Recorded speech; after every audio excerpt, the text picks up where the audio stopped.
Verso 40, el escritor hace notar cuál es la actitud de Dios.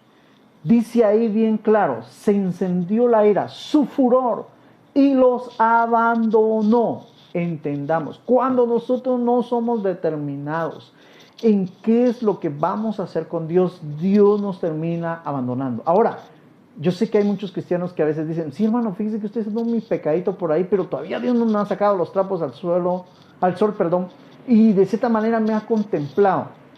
¿Sabes? Cuando eso pasa, un día Dios me lo decía, ¿sabes por qué yo no los corrijo rápidamente? Porque yo les estoy dando tiempo para que se arrepientan, tiempo para que dejen de hacer lo que están haciendo y que ellos saben muy bien que es malo y que deben dejar de hacerlo, ¿sí? Entonces, eso es lo que Dios está dando, tiempo, no te está contemplando el pecado. Ahora, aclaro esto porque necesitamos entender, jamás dentro de nosotros los cristianos evangélicos debemos pensar que Dios nos va a contemplar pecados. Jamás tenemos que pensar que de cierta manera nosotros estamos bien con Dios teniendo relaciones con el enemigo. No, vamos a sufrir un abandono. Les dije hace un momento, Israel experimentó el estar con Dios y el estar sin Dios. Yo he experimentado el estar con Dios y el estar sin Dios. Tú también lo has experimentado. Ahora la pregunta es, ya que experimentaste, ¿cuál es tu decisión? Dice en el verso 41, y los entregó a las naciones, y aquellos que los aborrecían se apoderaron de ellos. Así nos pasa a nosotros. El fracaso está a tu puerta cuando tú desobedeces a Dios. Si el éxito lo has obtenido con Dios, el fracaso está tocando tu puerta. Tienes que tener esto bien claro. ¿Por qué? Porque, óyeme, si Dios ha sido tu proveedor, en el pecado Dios no puede ser tu proveedor. Tienes que tenerlo claro. Digamos, en otras palabras, si Dios te ha dado lo que hoy en día tienes, así como te lo ha dado, por cuanto tú lo abandonaste, tú ya no sigues con Él te lo va a quitar. Entonces, ahí es donde tú pierdes. Ahora, necesitamos, el escritor, yo sé por qué lo está haciendo notar acá, para ese entonces de los Salmos, él estaba escribiendo esto y estaba haciendo notarle al pueblo lo que pasaba, el estar con Dios y el estar sin Dios. Lo mismo hoy en día es con nosotros. Tenemos que tener claro, queremos seguir en el éxito de que Dios nos ha dado, entonces debemos saber mantener una relación con Dios. Hay algo que debemos de tener bien claro. El enemigo jamás te va a tratar bien. Jamás. Tenemos que entender, si alguien anda buscando amor, fe, confianza, esperanza fuera de Dios, jamás lo va a encontrar. Eso solo Dios te lo puede dar. Necesitamos tener claro también que si nos alejamos de Dios, jamás el enemigo nos va a tratar de una manera correcta. Él siempre va a buscar la manera de quebrarnos, de humillarnos. Y por eso es que te está pasando lo que te está pasando. Y no te asombres, es porque te has alejado de Dios. Tienes que tener claro, la información bíblica está viniendo para que nos podamos entender y podamos comprender lo que realmente está pasando. ¿Y qué tenemos que hacer? Volver a Dios. Entender que fuera de Dios no hay nada bueno. En el verso 43 nos aclara que Dios muchas veces los libró. Eso es lo que vamos a comprender en Jueces. Cómo Dios los libraba y cómo ellos se alejaban. Y oiga, dice que por su maldad fueron castigados. Tenemos que entender que se rebelaron contra el consejo de Dios. En este verso el escritor nos está haciendo claro lo que pasaría también a nosotros si hacemos lo mismo. Por eso decía, sostener una relación, sostener la promesa. En este caso, Israel necesitaba sostener la promesa. Digamos, ¿cómo era sostener? Mantenerse fiel a Dios para que Dios los tuviese en ese lugar, siempre en la tierra. Si ellos seguían siendo obedientes, y si no, los iba a echar. Esto nos da una enseñanza, que nosotros necesitamos comprender que muchas veces Dios nos va a librar y Dios es un Dios de oportunidades. La pregunta es, ¿nosotros vamos a aprovechar las oportunidades? Analicémoslo. En el verso 44 nos habla sobre la actitud de Dios cuando ve a su pueblo fallecer. Como quien dice, ve su angustia, oye su clamor. Lógicamente, si tú te acercas a Dios con un corazón humilde, donde reconoces que necesitas a Dios, Dios te va a ver, Dios te va a librar, Dios te va a atender. Jamás quiere Dios que a ti te vaya mal. pero entiende, también depende de ti con tu obediencia. Verso 45 nos dice, y se acordaba de su pacto, como dice, se acordaba de su acuerdo con ellos, pero él sabía muy bien que si Israel no se mantenía obediente como debería de ser, también Dios no podía hacer algo por ellos, pero dice que se arrepentía. Ahora bien, el arrepentimiento de Dios en esta postura no es que él pidiera pecado, como quien dice que él reconociera que también falló, no, él se arrepentía porque veía que Israel se acercaba con él con un corazón humilde y decía, bueno, está bien, los perdono, vuelvan otra vez. Ese era el arrepentimiento de Dios. ¿Por qué? Porque Dios no quiere el mal para nadie, Dios siempre espera. Pero él sabe muy bien que no puede quebrantar su pacto, porque uno de los acuerdos de su pacto es que Dios va a ser fiel a nosotros. Nosotros también tenemos que ser fieles. Dios va a estar con nosotros siempre que nosotros seamos obedientes a Él. Entonces, nosotros también tenemos que saber, si cometemos errores, no esperemos lo bueno, ¿sí? Ni nos sorprendamos cuando nos venga lo malo. Yo veo a veces la actitud de, saber por qué me está pasando. ¿Cómo que no sabe? Claro que sabe. Tenemos que aprender a ser humildes, y ser humildes es reconocer por qué nos está viniendo el mal. En el verso 43, el escritor nos está haciendo notar que el Señor hacía que los que los tenían cautivos o se apoderaban de ellos tuviesen misericordia de Israel. Como que dice, que no los oprimieran de una manera exagerada o fuerte para ese entonces. Hoy en día nosotros entendamos, por eso les decía que cuando a veces no tan fácilmente actúa Dios por un pecado que hacemos, es porque Dios sabe de nuestra humanidad, reconoce nuestra condición, sabe que como personas, como humanos que somos, tenemos tendencias a fallar, y Él ya lo sabe, y Él no se sorprende cuando tú fallas. Pero también sabe que tenemos tendencia a volvernos a Él, a arrepentirnos, a reconocer nuestros errores. Él también lo hace. Por eso Él no actúa. Pero a veces parece que eso, en vez de volvernos más obedientes, nos vuelven más rebeldes, más cuerudos. Y hasta que esté ya más fuerte el asunto, algunos quieren volver. Pero entendamos, aprendamos a comprender que también Dios, a pesar de nuestros errores, a veces también nos trata con misericordia. Verso 47, el escritor dice, sálvanos, oh Dios. Como que parece que en ese tiempo estaban en cautiverio, estaban en una situación difícil, estaban socorriendo a Dios. Aparte de hacer reconocer lo bueno y lo malo de Israel, estaban en una actitud donde él dice y recurre a la salvación de Dios. Créame, Dios siempre va a querer salvar, siempre va a estar dispuesto, siempre que nosotros también estemos dispuestos a hacer lo que dejamos de hacer, a volver a regresar, a poder cumplir lo que tenemos que cumplir. Eso siempre lo va a ver Dios con nosotros. Verso 48, el salmista cierra, sea bendito el nombre de Dios desde la eternidad hasta la eternidad. Y diga todo el pueblo, amén. En otras palabras, así es. Dios es así. Así que, como Dios ya sabe que vas a cometer errores y que a veces tú tienes que experimentar lo que es andar sin Dios y lo que es andar con Dios para que te des cuenta cuál es la condición que tú deseas o prefieras, Dios permite a veces que tú pases etapas como yo he pasado y como muchos hemos pasado. Así que no te asustes. Lo único que tienes que entender es reconocer a Dios en tus momentos difíciles, volver a Dios y aprovechar el sentido de esta etapa que Dios permite que tengamos en nuestra vida. Jueces.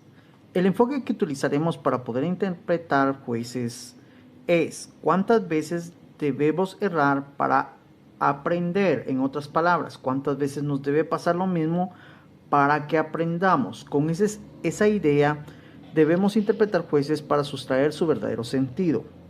Introducción.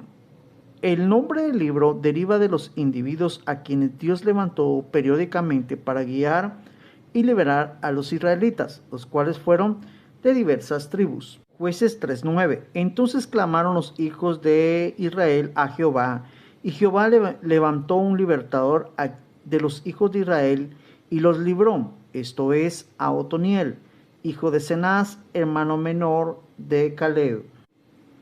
Jueces 3:31. Después de él fue Sangar, hijo de Anat, el cual mató a 600 hombres de los filisteos con una aguijada de bueyes. Él también salvó a Israel. Él más o menos fue como el juez número 3. Jueces 4:4. En este verso vamos a leer lo que Dios puede hacer a través de una mujer. Dice, gobernaba en aquel tiempo a Israel una mujer, Débora, profetiza, mujer de Lapidot. Antes de hacer el comentario de la introducción, quiero enfocarme un poquito en el enfoque, ya que este nace por la experiencia que Israel sostenía cuando se alejaba y se acercaba a Dios. Esto hoy en día también nos pasa a nosotros. Es por ello que Dios a veces nos permite alejarnos de Él, pero Él lo hace con un objetivo, para que nosotros experimentemos también de la misma manera y al final podamos tener una clara decisión. Por eso mismo yo les comentaba mi error al hacer prejuicios en el pasado. Yo creo que este es un error que muchos hoy en día tienen. Y lo vuelvo a tocar porque es algo que debemos de evitar. Además, tenemos que entender que Dios permite que esto pase y que nosotros lo vemos mal, pero Dios no lo ve así. Él realmente quiere personas que aprendan a decidir y personas convencidas que por las experiencias que han vivido saben decidir y que esta es una etapa o es una fase que todo creyente debe pasar. En la introducción es bien clara porque nos da a entender que los jueces fueron individuos que Dios levantó, los cuales estaban ungidos, puestos por Dios, los cuales tenían como labor o trabajo el poder guiar a Israel, ya que estos convivían con personas que practicaban el politeísmo, practicaban la maldad, practicaban la inmoralidad. Entonces Dios requería de personas que amonestaran al pueblo, que supieran que eso no era lo correcto y que lo que estaban haciendo molestaba al Señor. Ese en sí era el trabajo de los jueces. Así que a Israel en esta parte le quedaban dos cosas. Digamos, Dios les requería una actitud y los vecinos que tenían les requerían otra actitud. Así que Israel tenía que aprender a decidir. Lógicamente, como Israel estaba con el Señor, le quedaba irse con los vecinos, complacer a los vecinos, hacer lo que los vecinos requerían, y ahí experimentaron la apostasía. Pero de igual manera, Dios también levantó a hombres para que los amonestaran, los guiaran, y ellos se dieran cuenta de que Dios no solo les permitía que se alejaran, sino también les presentaba la solución, que era apartarse del mal. Otoniel fue el primer juez que Dios permitió que se levantara y este varón fue utilizado para enfrentar al pueblo de Siria. Ese fue el primer pueblo que oprimió a Israel, que fue el primer pueblo que Dios utilizó para que ellos sintieran la opresión por la desobediencia, por el mezclarse con el pueblo que no debía mezclarse, por aprender la idolatría, por practicar la inmoralidad. Entonces Dios levanta a Otoniel y Otoniel hace su trabajo enfrente a los asirios. Lo llamativo de este tiempo en que Otoniel fue utilizado es que Dios les permitió 8 años a ellos de opresión, pero les dio 40 años de libertad. Es impresionante lo que Dios hace con su pueblo. Sangar es el juez número 3 que Dios permite que se levanten. Este varón sobresalió por la hazaña que realizó. La Biblia no declara si fue solo o en una batalla, pero sí declara que la hazaña que él realizó fue de que solo él, mató a 600 filisteos. Digamos, en el tiempo de Sangar, el pueblo de Israel ya no enfrentó a los de Siria, sino a los filisteos. Entonces, en esta parte Dios utiliza a Sangar para que Sangar haga también la labor. Lógicamente, después de los 40 años pasó otro juez.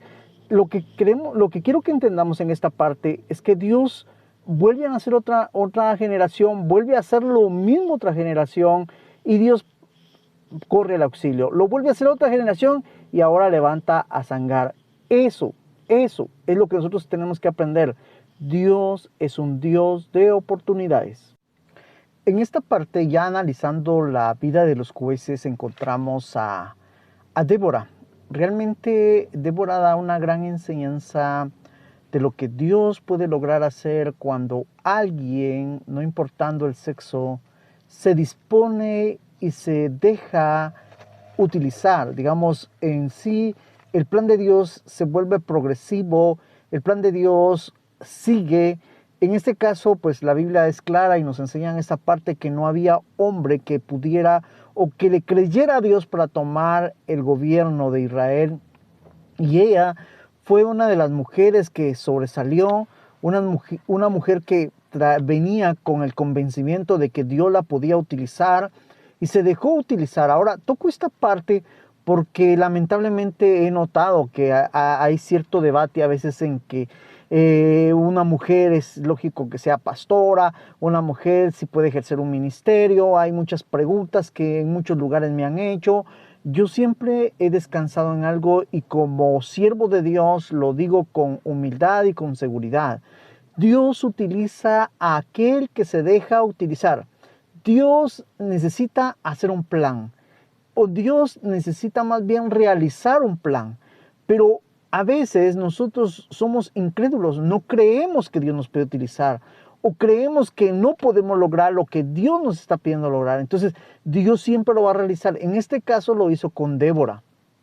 Y lo hablo de esta manera porque en otros lados, cuando hay una sierva o un siervo en este caso una mujer que se utilizaba, despierta el celo espiritual o despierta de cierta manera como que no es válido que una mujer no haga esto.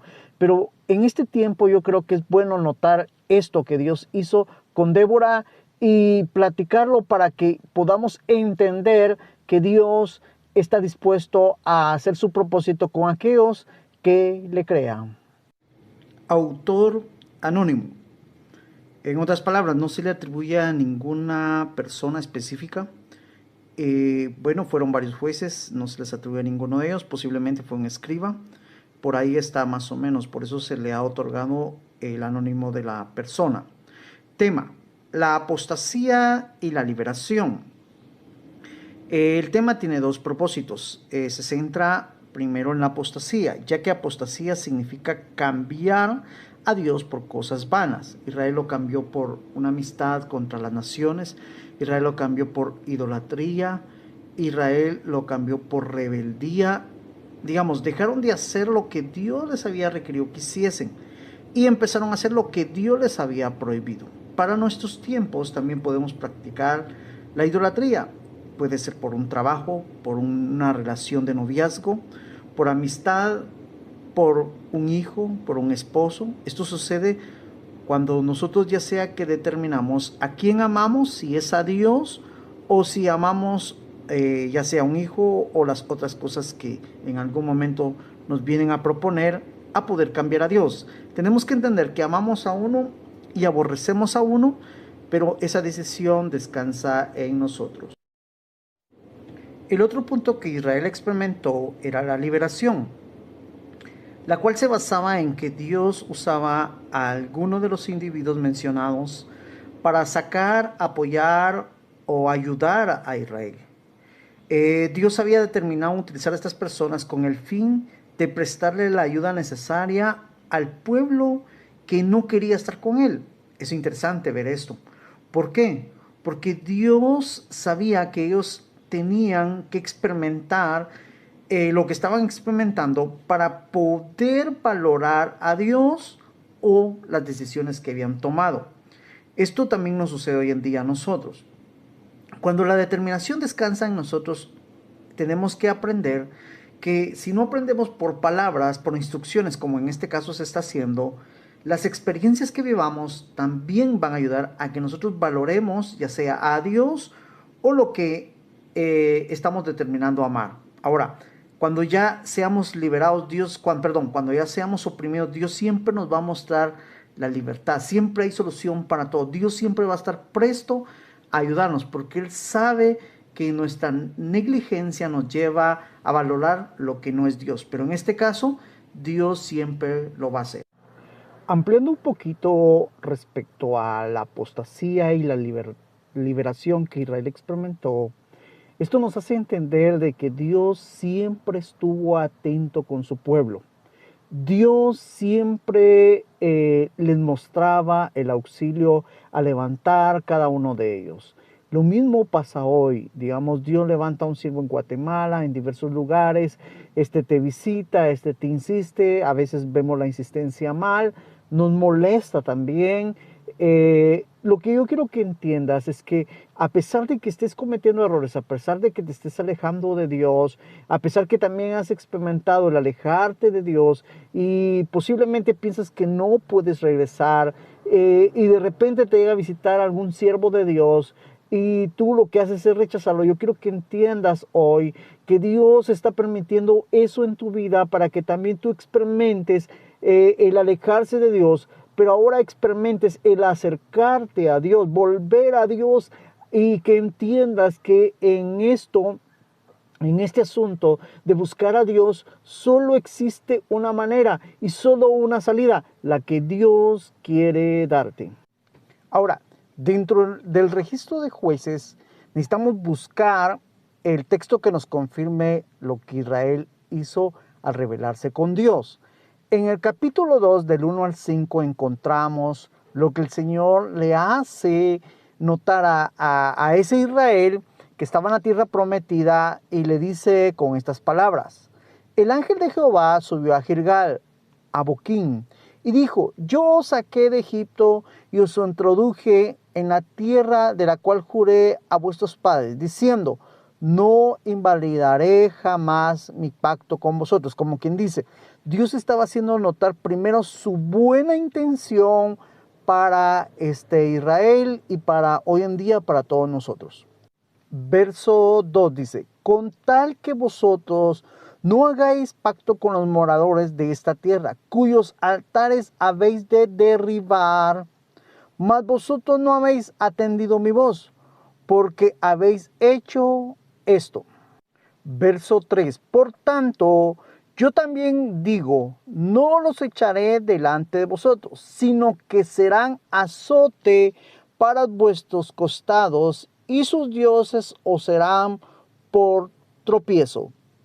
Verso 4: cuando el ángel de Jehová habló estas cosas a todos los hijos de Israel, el pueblo alzó su voz y lloró, y llamaron el nombre de aquel lugar Boquín, y ofrecieron ahí sacrificio a Jehová. ¿Por qué? Porque reconocieron que lo que estaba hablando Dios era verdad respecto al actuar de ellos. Propósito. Desde el punto de vista histórico, Jueces provee la crónica principal de la historia de Israel en la tierra prometida, desde la muerte de Josué, según Jueces 2, 8 y 9. Pero murió Josué, hijo de Nun, siervo de Jehová, siendo de 110 años, y lo sepultaron en su heredad de Timat Será, en el monte de Efraín, hasta el tiempo de Samuel. Digamos que Jueces abarca desde después de Josué hasta el último juez, que fue Samuel.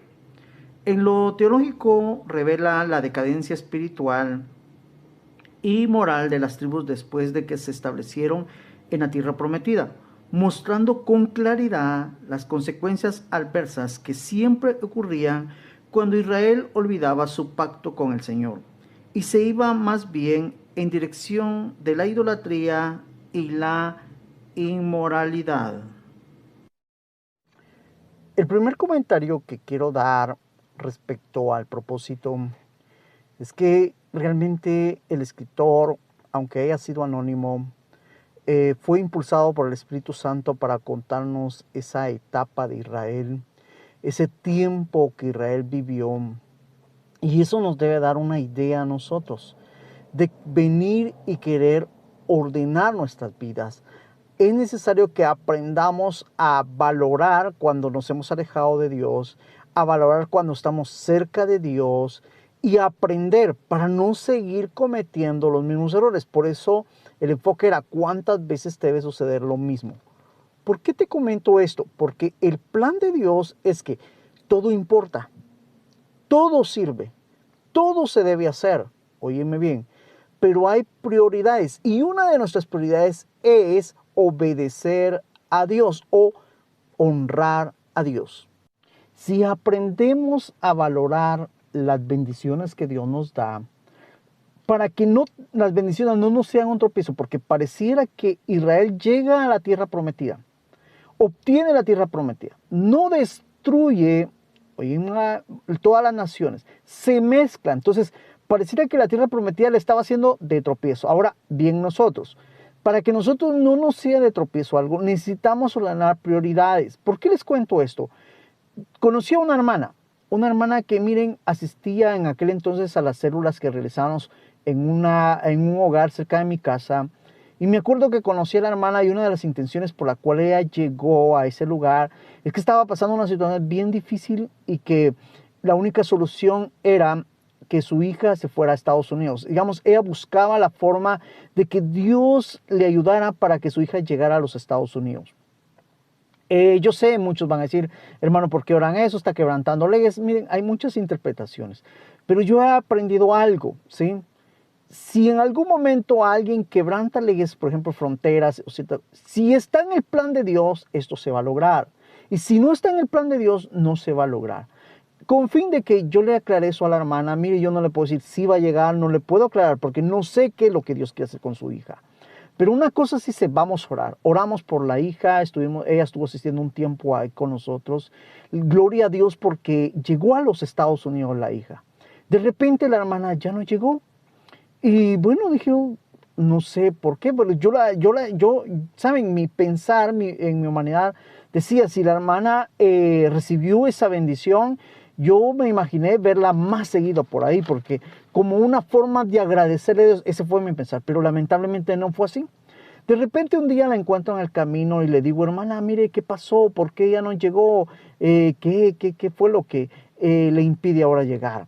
La hermana me cuenta, fíjese hermano que mi hija ya llegó a Estados Unidos, tiene un gran trabajo, es tanta la bendición que ella ahora quiere que yo me dedique a comprar esto, eran comidas, cosas como ella ya estaba mandando dólares a Guatemala, entonces pareciera que la bendición le impedía ir a la célula. Muy bien. Le dije, bueno, hermana, mire, ordénese, yo pienso que para todo hay tiempo y acuérdese que cuanto al tiempo de Dios dedicamos, debemos de hacerlo. Ella me dijo, bueno, ya está bien, no llegó, de repente llegó otra vez. Tenía otro problema, lamentablemente había comprado una casa a la hija y tenía problemas con los papeles, no habían papeles para este terreno. Volvemos otra vez, me dice, mira hermano, ahora estoy orando, ahora sí le voy a buscar a Dios, ahora sí me meto con todo, con Dios. Yo sé que hice mal, le dediqué más tiempo a mi hija, bueno, reconoció. Volvimos otra vez, gloria a Dios porque Dios vuelve a contestar. Y los papeles le vuelven a llegar a la hermana, gloria a Dios porque la persona que le había vendido reconoce su error, le facilita los papeles, ella llega y la hermana desaparece. Hasta la fecha todavía la estoy esperando. Quiero que entiendas eso. Si tú no aprendes a ordenarte en tus prioridades, Dios es primero, tu esposo es segundo. Te comento también, porque conozco a muchas esposas casadas que no van porque el esposo dice que no vayan.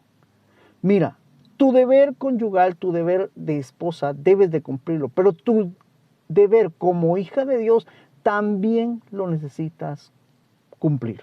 Así que ordena tus prioridades para que nada te sea de tropiezo, ni aún las bendiciones de Dios. Bueno, ya cerrando los comentarios, entendemos que la decadencia moral y espiritual de Israel se dio por no haber hecho el cumplimiento de lo que Dios había requerido, destruir a todas las naciones. Bueno, entonces el punto aquí es que nosotros entendamos que cuando Dios le hace notar por qué se habían quedado las 5 naciones a Israel, ellos necesitaban entender que Dios quería obediencia en ellos. Digamos, el presentarse a las naciones como un tropiezo o el que las naciones les contase y se involucraran con ellos, eso estaba siendo permitido por Dios para que ellos pudieran ya sea obedecer a Dios o obedecer a las naciones. Esto nos pasa a nosotros. Hoy en día nosotros también podemos practicar la idolatría. ¿Por qué? Porque a veces al no ordenar nuestras prioridades, venimos y cometemos el error de honrar más al esposo que a Dios. Lo puede hacer una esposa. Les decía hace un momento, no asisten a la iglesia.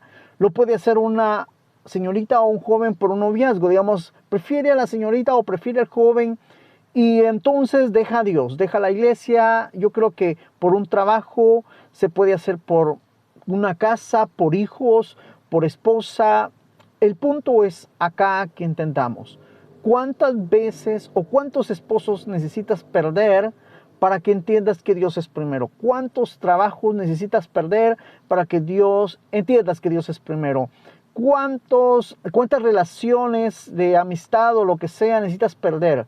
Ese es el punto. Dios siempre es primero. Solo ordénate. Tienes 8 o 10 horas para trabajar, digámoslo así.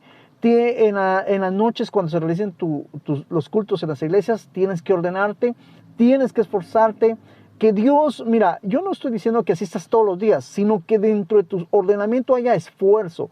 Dios lo va a ver. Te cuento esto porque yo estuve un tiempo trabajando en una empresa donde yo no podía asistir.